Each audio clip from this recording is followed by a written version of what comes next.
In a controversial move, the Trump administration has deported hundreds of Venezuelans accused of being members of the Tren de Aragua gang to a prison in El Salvador.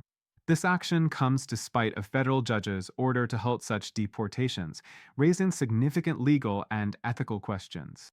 President Nayib Bukele of El Salvador confirmed the arrival of over 200 Venezuelan prisoners in a social media post on Sunday. The video showed men in handcuffs being led off a plane at night, their heads shaved, and marched into a Salvadoran prison. The Trump administration has hailed this transfer as a step toward combating gang violence, but critics argue it flouts U.S. immigration laws and judicial authority.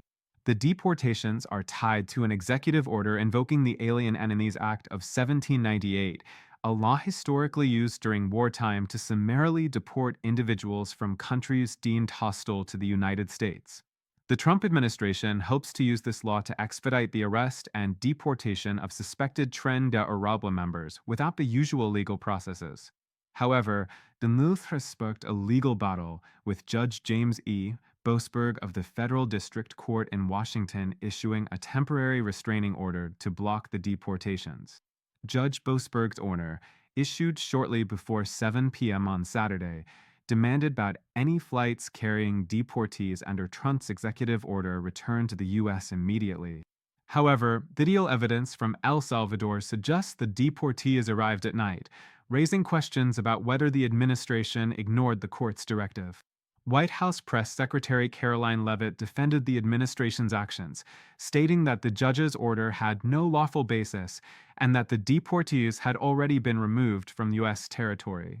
President Bukele, in a social media post, quipped, "Oopsie, too late," while Secretary of State Marco Rubio shared the post, signaling support for the move.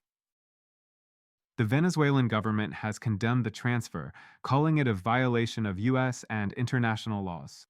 In a strongly worded statement, Venezuela compared the action to the darkest episodes of human history, including slavery and Nazi concentration camps, and accused the U.S. of targeting minors as young as 14 by labeling them as terrorists.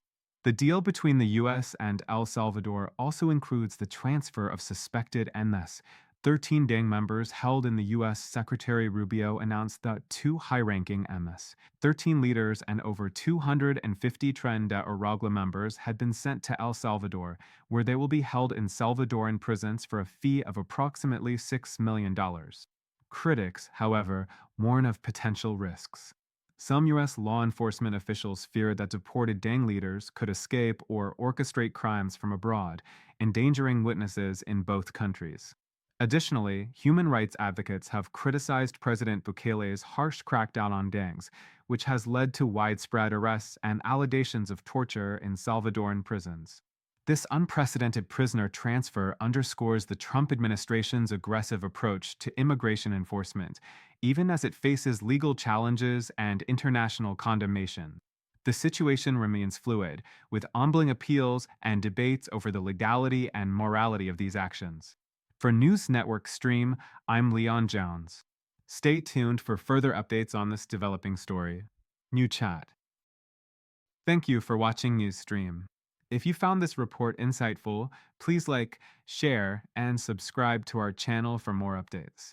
May God bless you, keep you healthy, and strengthen you in all that you do. Until next time, stay safe and take care.